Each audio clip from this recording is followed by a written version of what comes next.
Kita ini diracun, digoblokin, dibodoh-bodohin kita 73 tahun merdeka.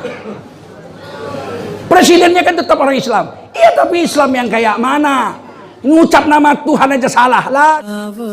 वक्त था मासूम कलियां मुस्कुराती थी हवाएं खैर मकदम के तराने गुनगुनाती थी. Assalamualaikum sahabat-sahabatku. Ayo dukung terus channel MD Islami Populer agar terus memberikan konten-konten yang sangat bermanfaat. Dan jangan lupa like dan subscribe dan bagikan. Terima kasih.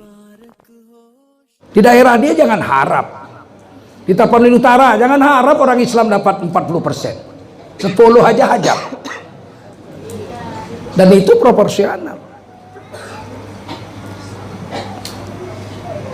Adil itu dalam Islam beda dengan adil cara PKI. PKI pun di mana-mana kan bilang adil juga, ya enggak? Keadilan rakyat, keadilan adil PKI. Tahu PKI? Komunis. Beda dengan adilnya Islam. Yang paling tahu arti adil itu orang Islam. Karena adil itu bahasa Arab. Betul? Nggak ada bahasa Indonesianya adil. Carilah padanan kata yang sama artinya dengan adil dalam bahasa Indonesia. Nggak jumpa. Makanya Pancasila itu 43% bahasa Arab. 2 kali disebut adil. Sila kedua kemanusiaan yang adil dan beradab. Sila kelima keadilan sosial bagi seluruh rakyat Indonesia. Dan adil itu bahasa Arab. Yang membawa adil ke Indonesia ini orang Islam. Sebelum orang Islam datang ke Indonesia, Nusantara ini nggak kenal adil. Mereka kenalnya pat-pat gulipat. Siapa cepat dia dapat. Nggak ada. Adil itu orang Islam yang bawa. Buktinya apa? Kata-katanya nggak ada. Jumpa orang Batak, Pak segala, siang dia doamu, Pak. Aku siang tak peduli doamu, segala do margaku. Do bahasa Bataknya adil. Bahasa Bataknya adil adil. Adil, ada bilang tagor. Tigor, nggak sama dengan adil. Tigor artinya baik. Baik bukan adil. Jumpa orang Jawa, kowe sapa jenengmu? Joko. Asal di Solo. Cara Jawine adil itu apa? Bahasa Jawine adil. Bahasa Jawine adil itu ya adil. Nggak ada bahasa Jawanya adil.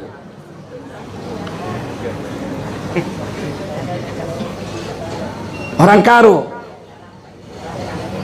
kaikin merganu, aku perangin angin kena aku asal kutabulu. Kalak karo kamu, asli aku kalak karo. Kaikin bahasa karo na adil, bahasa karo na adil, adil. Kalau bahasanya nggak ada, pasti bendanya tak ada. Kalau bendanya ada, bahasanya mesti ada. Walaupun kita nggak pernah jumpa, misalnya naga. Siapa pernah jumpa naga? Tak ada kita jumpa naga. Tapi naga pasti ada. Karena ada bahasanya. Bahasa Indonesianya naga, betul. Bahasa Bataknya ulok nagodangi. Ulok nagodangi, ya enggak? Bahasa Jawanya ulonogo. Bahasa Cinanya liong atau lung. Bahasa Inggrisnya dragon. Kalau ada bahasanya mesti ada bendanya, betul. Walaupun kita nggak pernah jumpa. Kentut, kan ada itu. Siapa yang pernah lihat kentut? Ada? Ada. Mesti ada kentut, karena ada bahasanya kentut. Orang Minang bilang kantui. Orang Jawa bilang entut. Kalau ada bahasanya berarti ada bendanya. Walau kita nggak pernah jumpa, paham? Adil itu cuma ada dari bahasa Arab. 700 lebih bahasa Indonesia. Dari Sabang sampai Papua sana. Nggak ada satupun yang sama artinya dengan adil. Berarti yang paling mengerti adil itu mesti orang Islam. PKI mau coba-coba menjalankan keadilan. Ya pakai cara PKI. Adil itu sama rata sama rasa. Adil itu sama rata sama rasa. Gila ini. Cina nggak sampai 1%. Orang Islam 90%. Pribumi yang lainnya 9%. 1% kurang Cina. Bisa sama dapatnya. Gila. Adil itu. Kepala atok kau adil.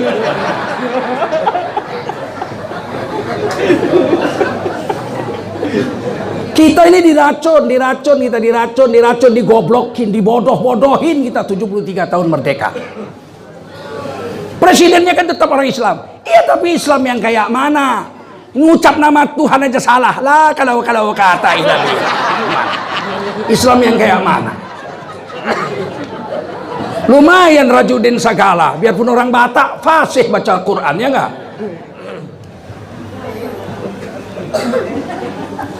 Adil cara Islam beda dengan adil cara PKI. PKI itu adil sama rata sama rasa. Justru kalau sama rata sama rasa tidak adil. Betul? Ada orang bininya 2. Yang bini pertama anaknya 5. Istri kedua gadis, belum punya anak, dikasih belanja. Bini pertama 5 juta, bini kedua 5 juta. Sama apa enggak? Sama. Adil apa enggak? Enggak adil. Sama itu tidak adil. Sama itu tidak adil. Orang Islam 88,7% dapat APBN negara ini, misalnya dikasih sama orang Islam 10 triliun, terus Cina dapat 10 triliun, terus Kristen dapat 10 triliun, terus Buddha dapat 10 triliun, Hindu juga, Konghucu juga. Sama apa enggak? Adil? Enggak. Saya mau bikin kopi, ini adil cara Islam dengan adil cara PKI. Kalau sama rata sama rasa, airnya segelas, kopinya segelas, gulanya segelas, aduklah minum kalau nggak terbeliak mata tuh. Itu adil PKI, paham?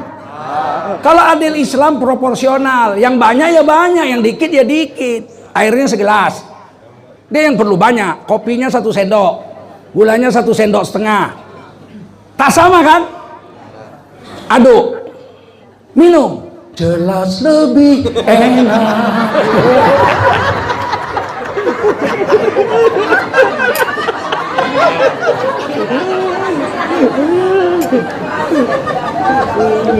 Udah paham adil cara Islam? Udah paham?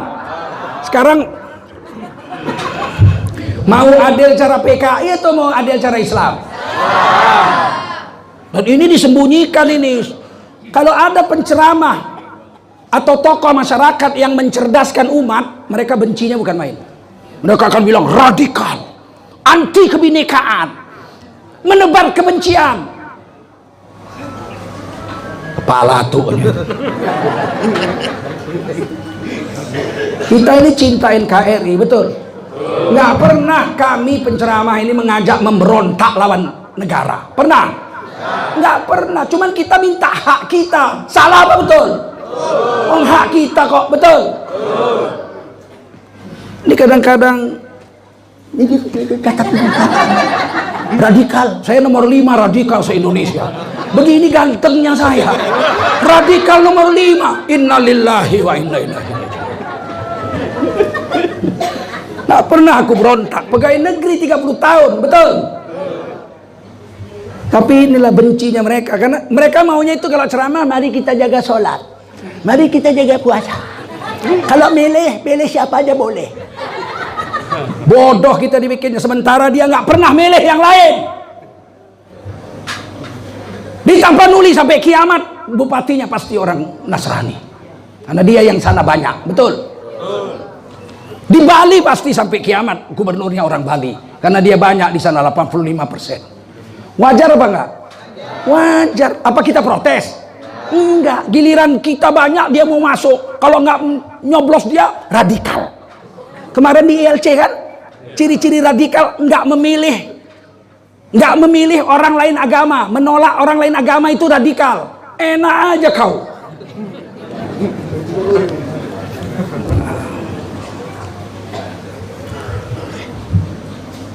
Kepada tokoh-tokoh masyarakat saya ucapkan terima kasih hari ini datang.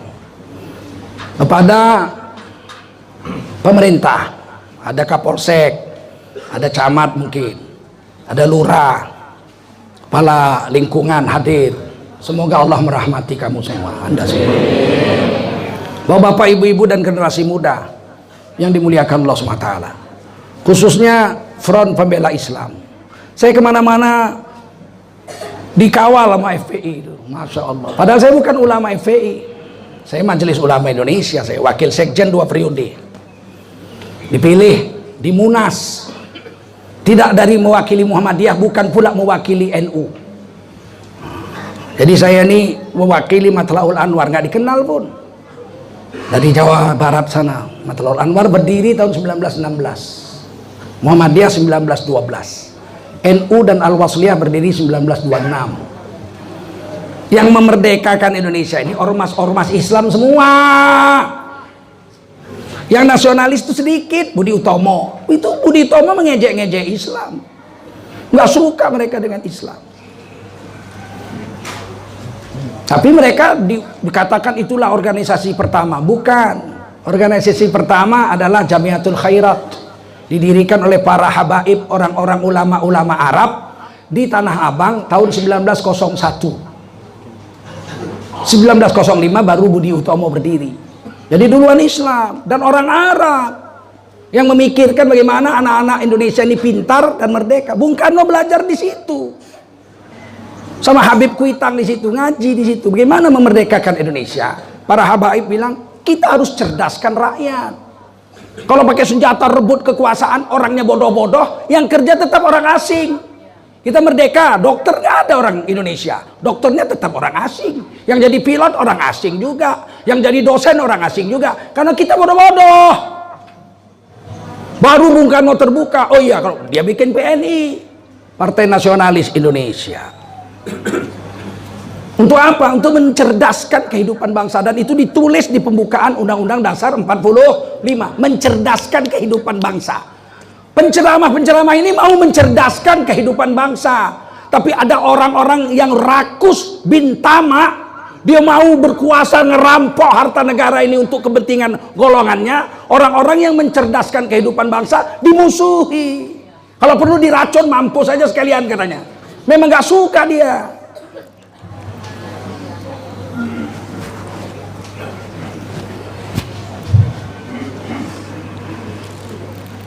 Sekarang ini Arab dibenci, padahal Arab lah pertama kali membuat organisasi untuk memerdekakan Indonesia. Baru Syarikat Islam berdiri 1905, Haji Omar Said Cokro Aminoto. Baru 1911 berdiri Muhammadiyah, 1912 dibuat akte notarisnya. Matlaul Anwar 1916, 1926 NU dengan Al-Wasliyah, 1934 Al-Ittihadiyah, Persatuan Ulama Seluruh Aceh 1934. Baru berdiri Persis di Bandung 1930 berapa? Satu mungkin. Berdiri lagi Perti, Persatuan Tarbiyah Islamiyah di Sumatera Barat. Berdiri Nahdlatul Wathon di Lombok, NTB. Berdiri Al-Irsyad Al-Islamiyah. Dan Al-Irsyad itu sudah punya 33 cabang di seluruh Indonesia ketika Bung Karno belajar di Masjid Tanah Abang, Masjid Al-Makmur. Baru dia tahu ternyata wilayah Indonesia ini adalah wilayah yang bekas dijajah Belanda, dan di situ sudah ada cabang-cabang Islam. Organisasi-organisasi yang sudah ada. Nah, ini yang perlu kita ketahui sekarang.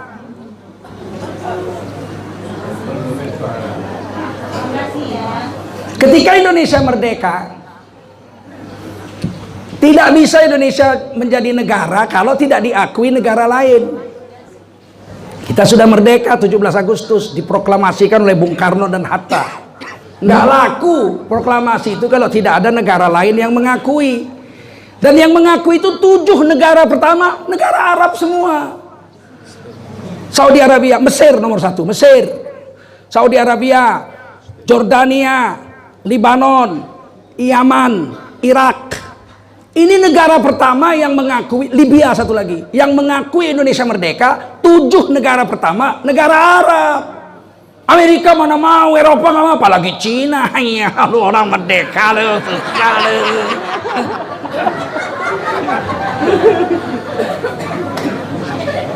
Saya tidak rasis, bukan anti Cina saya. Orang saya anak Cina kok. Apa kalian nggak lihat mata saya sipit? Cuman ini sejarah, tidak bisa diubah dan tidak bisa dibohongi. Paham? Yang memerdekakan Indonesia ini pertama kali diakui oleh dunia negara-negara Arab. Kok sekarang benci sama Arab? Jadilah Islam, jangan jadi Arab. Kalau jadi Arab kenapa rupanya? Nggak boleh orang Islam jadi Arab.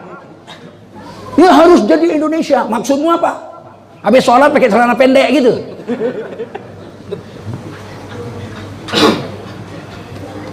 Kenapa Islam harus pakai jubah serban? Ya kalau pakai jubah serban kenapa rupanya? Orang yang pakai jas saja kita nggak protes kok, betul nggak? Yang pakai jas tuh pakaian penjajah Belanda, ya nggak?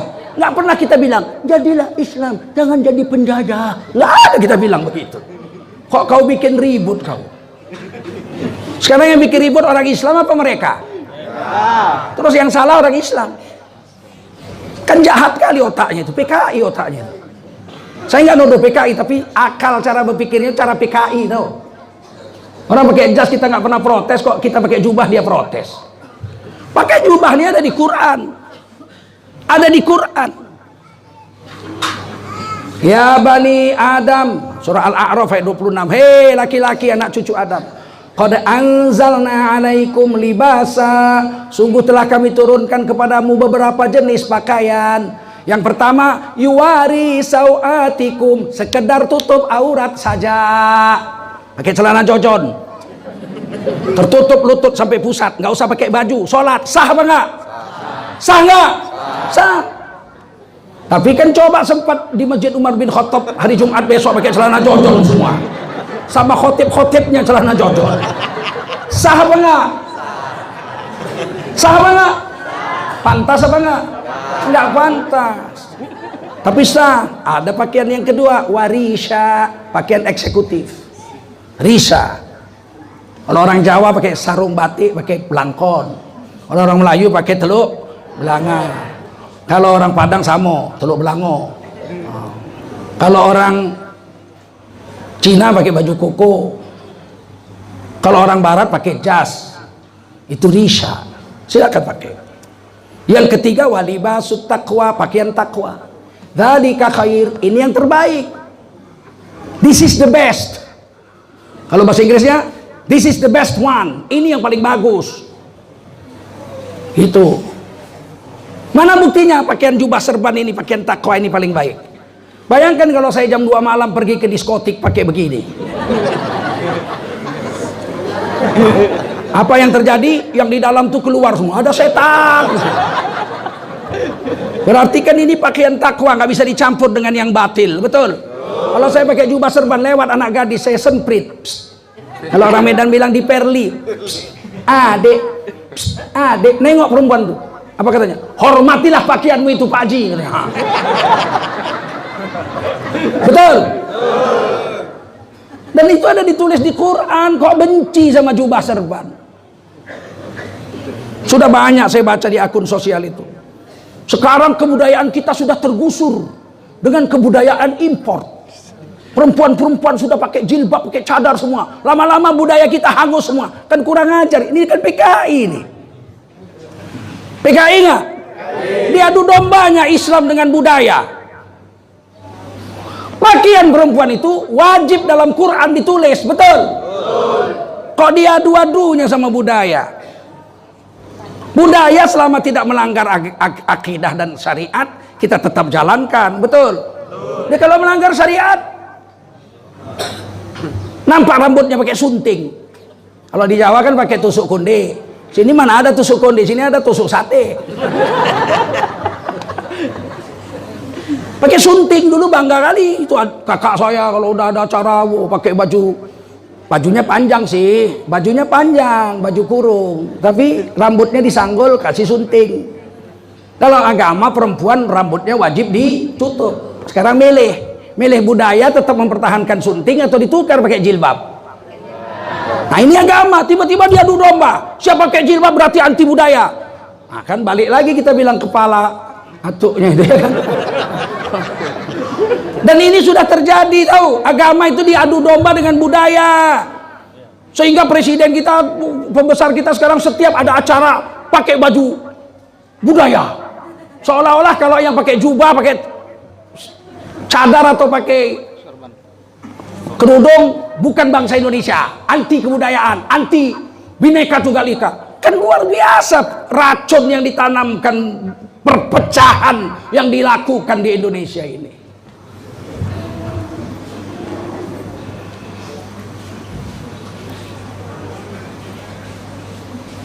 Soal budaya saya tetap berbudaya. Budaya Jawa saya pelajari. Lebih pandai saya nembang Jawa daripada orang Jawa. Hah. Kalau saya nyanyi Jawa macam Jawa betul saya.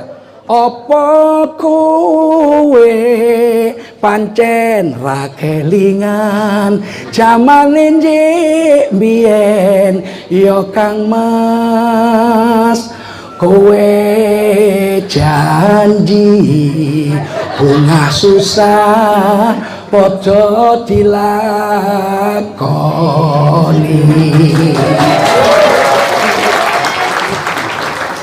Bandingnya saya budaya Melayu. Oh, budaya Melayu berkerak lah, juara se-Sumatera saya nyanyi Melayu.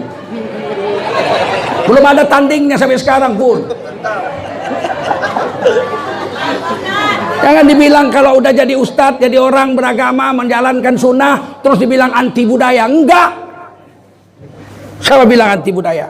Cuman budaya kita saring, kalau cocok dengan agama kita jalankan, nggak cocok kita tukar, betul? Boleh nggak? Boleh. Budaya itu kan budi tambah daya.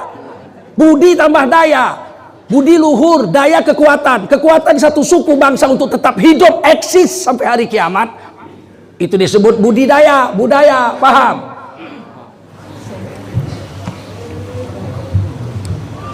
Berhentikan menghina orang beragama dengan ukuran budaya. Sebab budaya tidak pernah bertentangan dengan agama. Betul?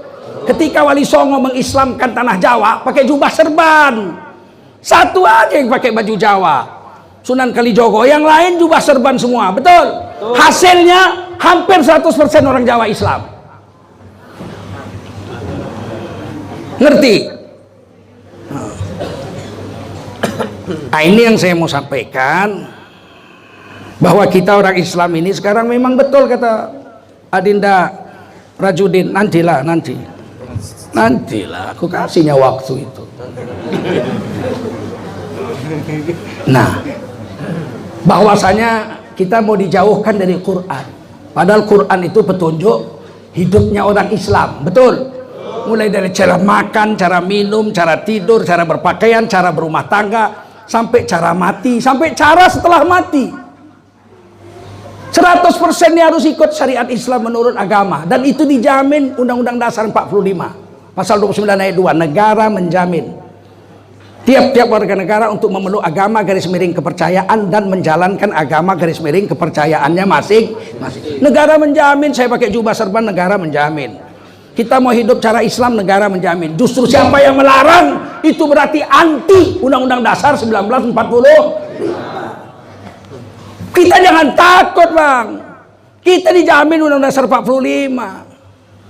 Milih pemimpin ada di Quran. Pilih orang Islam. Diancam. Berarti kan dia yang anti Pancasila Undang-Undang Dasar 45. Ya kan? Kita memilih pemimpin orang Islam yang soleh dijamin oleh Undang-Undang Dasar 1945 Pasal 29. Kok tiba-tiba kita memilih pemimpin Islam? Wah, menebar kebencian. Berarti kan PKI cara pikirnya itu, betul nggak? Mau menang sendiri. Saya nggak nuduh orang PKI. Ada orang tidak PKI tapi cara pikirnya PKI. Paham? Ada orang Islam tapi cara pikirnya cara PKI. Agama dipinggirkan, nafsunya didulukan. Assalamualaikum warahmatullahi wabarakatuh. Hai sahabat-sahabatku, ayo dukung terus channel MD Islami Populer agar selalu memberikan konten-konten yang bermanfaat. Ingat, jangan lupa like dan subscribe dan bagikan. Terima kasih. आप जैसा है ना कोई आप जैसा था कोई